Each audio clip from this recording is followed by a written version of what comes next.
right, it's Friday again at the ABV Barrel Shop, and here I am getting ready to tell you a little bit about who I think is the nicest person in the bourbon industry.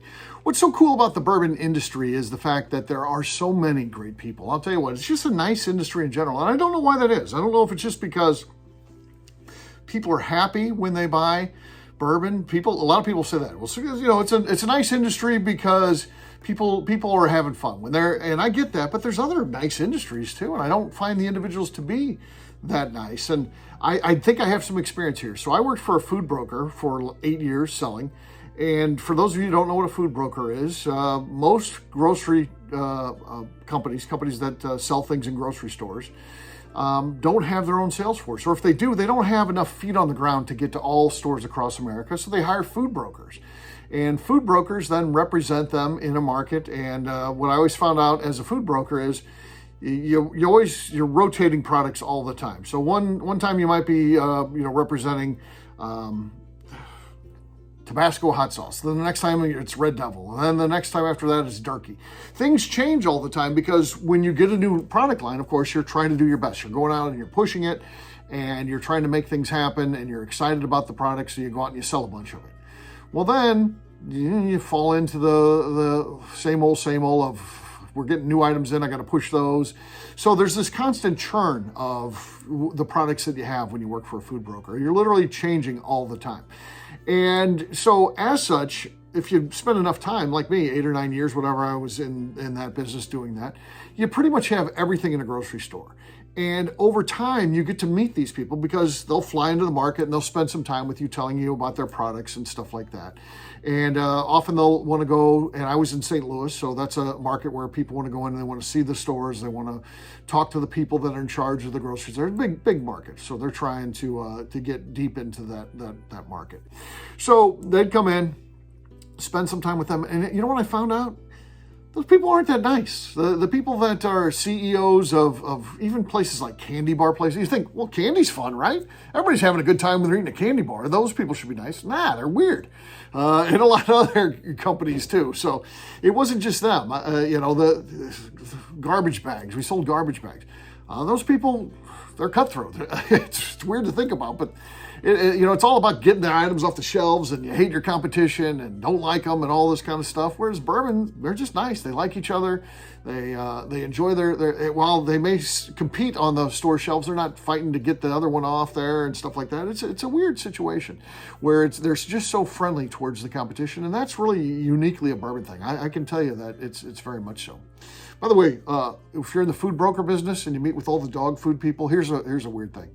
Every single one of the dog food people, when they'd come in, and again, I worked with all of them, Alpo, Pedigree, you name it, they come in, they're going to eat some of that damn dog food to show you how good it is and stuff like that.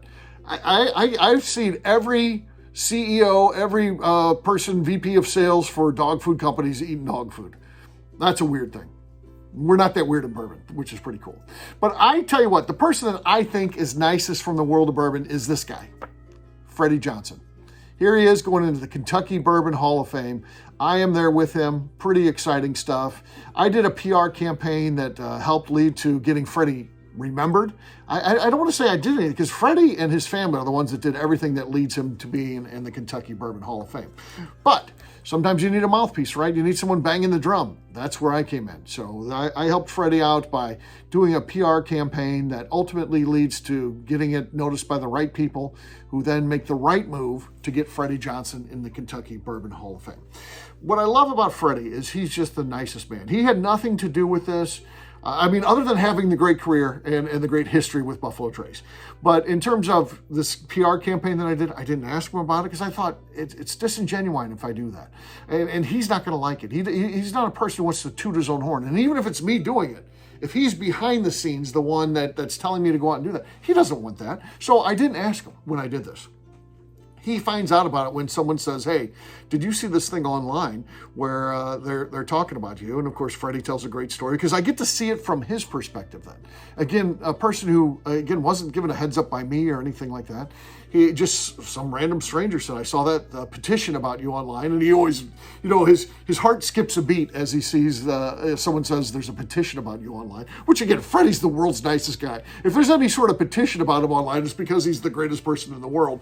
He's in the running for that or something, not because of anything that would ever be bad. But Freddie's just a normal guy, so you hear something like that and you're like, "Oh, what's happening?" But he tells a great story about that, and I've got to hear that a couple times. I've shown up at Buffalo Trace, and he's introduced me and then told that story in front of me, and it's powerful. He's a guy who doesn't forget. He's comes from humble beginnings. I think that Freddie is not only the greatest individual, nicest person in the bourbon industry. He represents his brand so well, but he represents the industry, and I think he just represents what a person should be. I mean, Freddie Johnson is beyond anything bourbon. You go on a tour with him, and I don't know that there's any other situation like this where it can be life-changing. He's created so many bourbon fans because you see the power of it, the way it draws people together, and he has this great ability to tell stories and to get you fully invested in it. You might go on a Freddie Johnson bourbon tour, which again is a very fun thing. You're having fun, and you'll have fun throughout that tour. You'll learn things, you'll have fun, you'll laugh, and by the way, you might cry. And it's not a bad thing. He just has the ability to orate, to tell a story, and you get wrapped up into it. And then you start thinking about, when he's talking about stories of his life, it draws you in and thinking about things that happen in your life. And he tells stories that involve his father. And I never met his father, but what happens to me is I start thinking about my father. And Freddie's, telling you about the emotion of losing his father and stuff like that. Well, next thing you know, I'm in this room on a tour, at a tasting, and I'm crying. And he's just an amazing individual. I think he is the nicest person in the world of bourbon. I forever be thankful for him after he went in the Kentucky Bourbon Hall of Fame. The fact that he invited me to sit there with him to spend this time in what was probably one of the biggest days in his life and his family. And I got to sit at the table with him, unbelievable opportunity. And when all that was said and done, I went, got in my car and I drove home to St. Louis. And it was late at night. I get a text notification. Bing, one of those things. And I look at it and there's a note from Freddie Johnson. And he says, "Well, young man, we did it. We will forever be bonded over this thing. You and I are friends for life." And I'll tell you what, that guy is a friend for life. And he is the nicest person in the world of bourbon. I'll tell you that.